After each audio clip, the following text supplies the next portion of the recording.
Lindsay, and I've been golfing for 5 years. My average score is 3 over, and I want to work on my uphill chipping lies.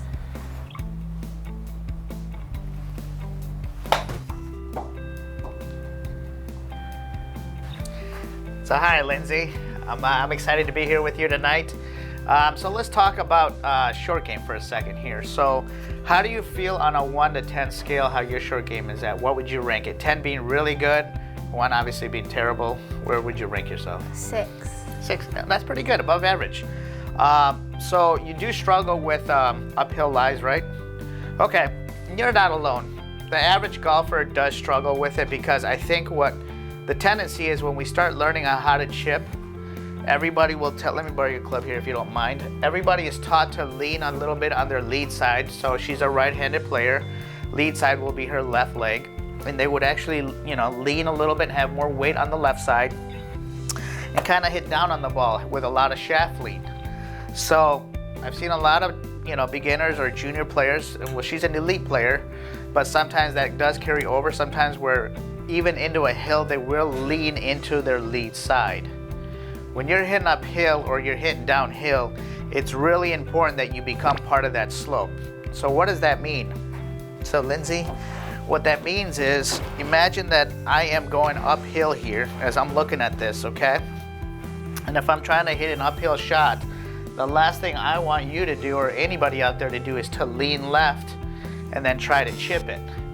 All you will do by then is if you're leaning left, you're gonna dig that leading edge into that hill and you're gonna chunk it, okay? So what we're gonna feel like is actually, we're gonna feel like we're part of the slope, meaning our trail side for her right side as a right-handed player is gonna have more of the pressure.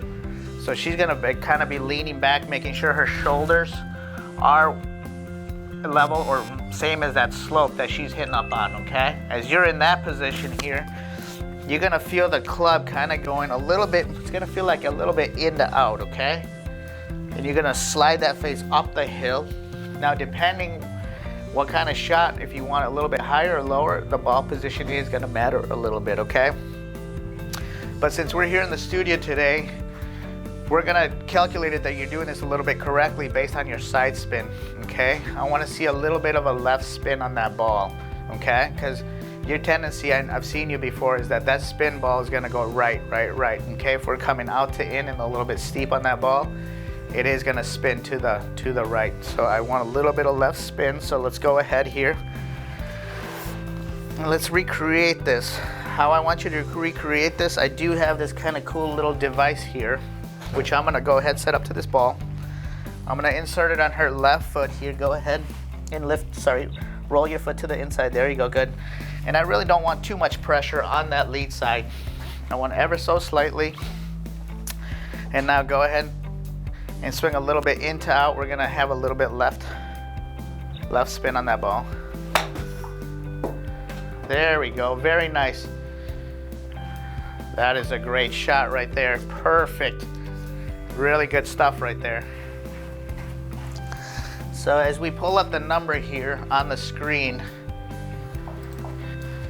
you can see that she's creating that, side spin, very minimal, but we are starting to have that as well. So you're gonna see a little bit more of a left spin coming off the hill because you're not gonna be coming out to in so much, okay? And for her, it's actually it's kind of nice to have that little left spin on the ball eventually to have that feel, because there is gonna be times where she will need that, doesn't need to be on a level lie. She can have a flat lie and still have that little left spin that we do want. Now, when would we need that, you think, Lindsay? If based on where the pin's at, on a little left spin on the ball. For example, if the flag is on a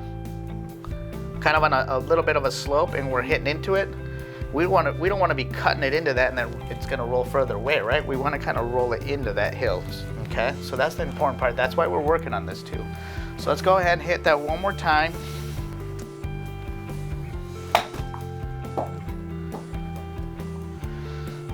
So let's pull up that data again, okay? So a little bit of a right spin that had to do with the contact near the hosel. That is gonna obviously want to push the ball a little bit right, okay? So let's do this one more time, really making sure that we do leave, again, most of the pressure on the right. And like I said, we're gonna get here and kind of sweep up on the ball. We're gonna slide it underneath that, okay?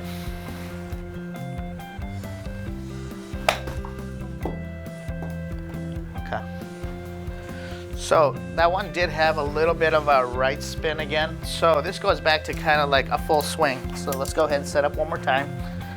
So for all you folks out there, again, if you don't have one of these items, again, just sticking a golf ball on your left side here, okay, on the left underneath foot, just kind of getting that feeling of working that, okay?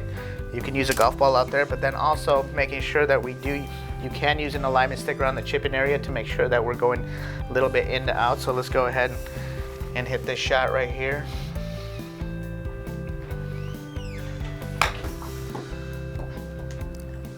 Okay, do that again.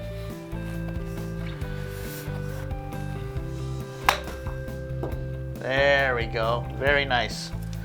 Great job. So yeah, so moving forward, really making sure that you kind of really practice this move a little bit in to out, okay? And it's really gonna help you in the full swing, because if you can really feel it in a slow motion fact, you can relate it to a full swing eventually, kind of building up into it. Great job though. Thank you. You have a really bright future in the game of golf. We're excited to watch you grow.